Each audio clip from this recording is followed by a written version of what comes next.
All right, welcome in everyone to a deep dive that's going to leave your mind buzzing. We're diving into the world of your brain, and trust me, this is not your high school biology class. Definitely not. We're unpacking an interview with Dr. Rahul Jandial, a brain surgeon, a neuroscientist, and someone who just has this way of explaining things that just clicks. Totally agree. He's amazing at making complex topics understandable. We're not just talking about, the nuts and bolts of how the brain works. We're talking about how to unlock a more fulfilling, more empowered life. By understanding your brain, we can unlock so much potential. Absolutely. So are you ready to kind of get your mind blown a little bit? Oh, yeah, bring it on. Dr. Jandial offers some truly mind-shifting insights. Yeah. And I think what's most exciting is that he completely demolishes this idea of a hardwired brain. Okay, so like that old myth that we're like stuck with certain traits and limitations, that's out the window. Out the window. Okay, no more blaming our genes for everything. Give me the good stuff. What's the alternative? Think of your brain as an ever-changing ecosystem, not a fixed thing. Okay. Dr. Jandial, he uses analogies like a garden, a school of fish. He even brings up the northern lights. Wow. It's in constant motion, it's adapting, it's responding to its environment. Okay, so instead of being wired like a machine, it's more like a dynamic living thing. Exact. But what does that actually mean for us, like on a practical level? Can we really change our brains if we don't like how they're growing? That's the beauty of neuroplasticity.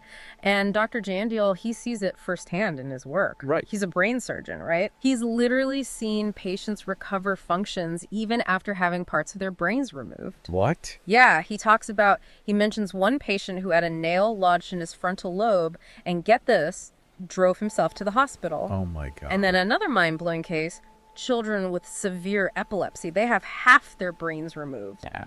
And they still learn to function, walk, talk. It's incredible. Yeah. Hold on. Half their brains removed and they regain abilities. That's both terrifying and incredible. What's the science behind that? It really highlights the adaptability and the resilience of the brain.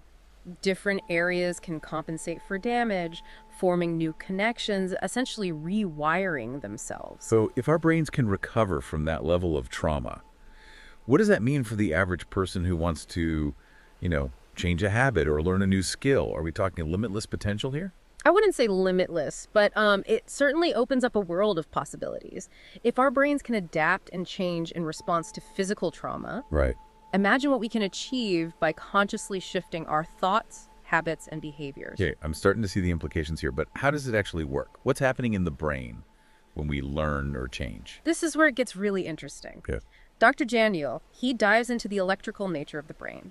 Everything we experience, thoughts, feelings, actions, all of it. It starts as an electrical impulse traveling through these neural networks. And these impulses, also known as brain waves, it's essentially the language of the brain, communicating information between different areas. So we're like walking electrical circuits. Kinda, yeah, it's pretty wild. It is wild. And what's even more interesting is that research shows that brain activity, it precedes our conscious awareness. Okay. Like before you even think, I'm gonna reach for that coffee cup, your brain has already sent the signal to your muscles to do it. Wait, so my brain's making decisions before I'm even aware of them. That kind of challenges our notion of free will, doesn't it? It definitely raises some intriguing questions about how much control we have over our thoughts and actions. Are we truly the authors of our choices, or are we more like observers of these electrical processes happening beneath the surface? Okay, mind officially blown.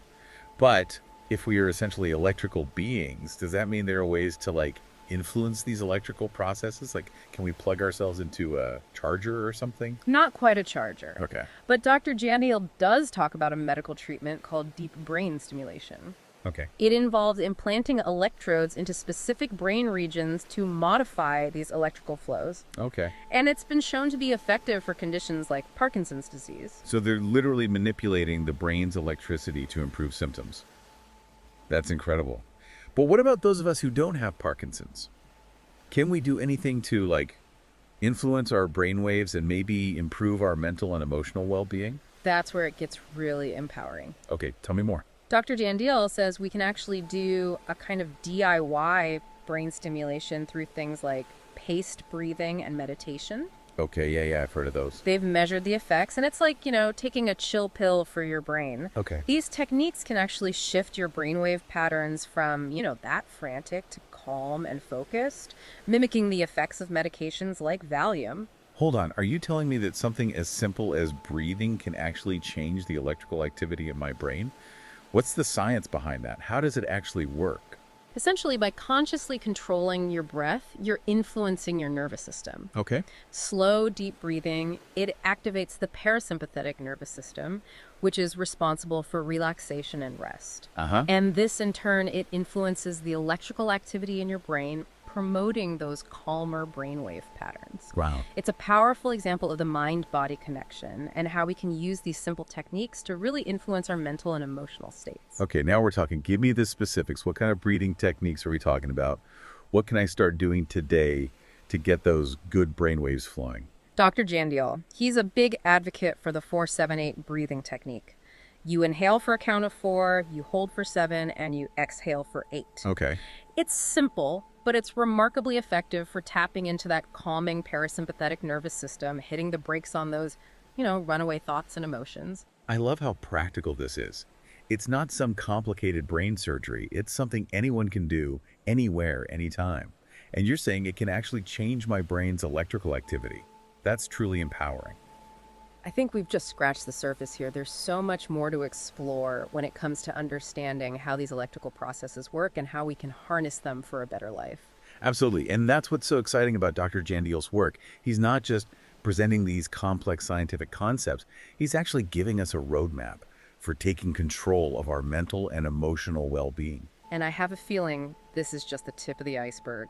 We've got a lot more to unpack, so stay tuned as we continue our deep dive into the fascinating world of your brain in part 2.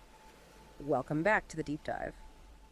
I'm still kind of reeling from that whole brain as an electrical ecosystem thing. It's incredible to think we have this power within us to literally change our brain waves. Yeah, it really is empowering, isn't it? Yeah, it is. And that sense of empowerment, it's something that Dr. Jandial emphasizes throughout the interview, particularly when he talks about his experiences with cancer patients. Right, right. He's had some really profound conversations with patients who are, facing their own mortality, and it's given him a really unique perspective on what truly matters in life. He shares a story about a patient who, after receiving a terminal diagnosis, said, "I wish I had played more." And he wasn't talking about playing games, it was more about embracing a more playful, more joyful approach to life.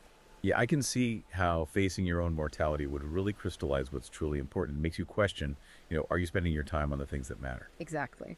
Dr. Jandial talks about how many of his patients, when confronted with their limited time, they regret not prioritizing joy, relationships, meaningful experiences. It's a stark reminder that we don't need a life-altering diagnosis to start living with intention. It makes you think about, what you would regret not doing if you knew your time was short. But it's not just about big bucket list items, is it? No, not at all. It's about savoring those everyday moments of connection, expressing gratitude, being fully present in our lives. It's about choosing to find joy in those, simple things. So it's less about making these drastic changes and more about shifting our perspective, appreciating what we have and making conscious choices about how we spend our time and energy. Precisely. And it's interesting because Dr. Jandial, he also talks about this concept of therapeutic trauma. Okay. The idea that some pain can actually be beneficial for growth and healing. Therapeutic trauma, I've never heard of that before. Yeah. Is he saying that we should actively seek out painful experiences? Not quite, no. He uses the analogy of setting a broken bone. The process is painful, but it's necessary for the bone to heal stronger than before. Okay. Similarly, going through challenging experiences, whether they're physical or emotional, they can force us to adapt, to grow, to become more resilient. So it's about recognizing that challenges are inevitable and that sometimes the pain that we experience can lead to a positive transformation. But how do we navigate those challenges without getting, overwhelmed or stuck in that negativity? That's where the power of emotional regulation comes in. Dr. Jandial emphasizes this. It's not about avoiding or suppressing emotions. It's about learning to process them in a healthy way and choosing how we respond. Okay, and I can see how this ties back to our previous discussion about the brain's electrical activity. If our emotions are essentially, electrical signals, then learning to regulate them is like fine-tuning those signals. You got it. And one of the fascinating points that Dr. Jandial brings up is that people who don't remember a traumatic event, they don't develop PTSD. It's the memory of the trauma, the way we re-experience it in our minds, that keeps us, stuck in those negative emotional patterns. So it's not just about calming down in the moment. It's about changing the way we relate to those past experiences. Is that where therapy comes in? Absolutely. Dr. Jandial talks about how therapy can provide a safe space to process difficult memories and emotions and, to develop healthier coping mechanisms. He also highlights some fascinating techniques for rewiring those emotional responses, like using scent to change our associations with certain memories. Using scent, how does that work? Well, smell, it's closely linked to memory, right? Yeah. It can Yeah. trigger these strong emotional responses. Yeah. By consciously pairing a particular scent with, a positive experience or emotion, we can start to shift that emotional charge that's associated with a specific memory. That's incredible. It's like we can hack our brains by using scent to rewrite those emotional pathways. What other practical tools does he recommend for managing our emotions and cultivating a healthier brain? Well, Dr. Jandial, he's a big advocate for the basics: exercise, sleep, and a healthy diet. Okay. He talks about how exercise helps to keep the arteries in our brains open, making sure those neurons are getting all the oxygen and nutrients they need. And he's particularly fond of activities that challenge coordination, like dance or racket sports, Okay. because they promote neuroplasticity and keep the brain adaptable. So it's like taking your brain to the gym. Exactly. I like that. And what about diet? What kind of fuel does Dr. Jandial recommend for optimal brain function? You guessed it, he's a huge proponent of the Mediterranean diet. Okay, yeah. It's rich in antioxidants, healthy fats, omega-3 fatty acids, all those things that are crucial for brain health and cognitive function. He even suggests supplementing with omega-3s if you're not getting enough through your diet. So it's not just about avoiding processed foods. It's about actively feeding our brains with the nutrients they need to thrive. Exactly. And Dr. Jandial emphasizes that these small changes, they can make a big difference. It's not about being perfect. It's about making conscious choices that support our mental and physical well-being. It's inspiring to think that we have so much control over our brain health, It's not predetermined. We can actively shape and influence it through our lifestyle choices. That's the beauty of neuroplasticity. Dr. Jandial reminds us that it's never too late to start making those positive changes. Even if you've spent years stuck in negative patterns or unhealthy habits, your brain is still capable of change and growth. It's like we have this incredible potential waiting to be unlocked. And it all starts with awareness, intention, and a commitment to taking, small, consistent steps in the right direction. And that's what makes Dr. Jandial's message so empowering. He doesn't just tell us what to do, he helps us understand why it's important and how we can make it happen. I love how he combines this, cutting edge science with this practical wisdom, giving us a roadmap for living a more fulfilling, more empowered life. But there's still more to uncover, right? Absolutely. In the final part of our deep dive, we'll explore Dr. Jandial's profound insights on life, legacy, and the pursuit of greatness. Welcome back for the final part of our deep dive.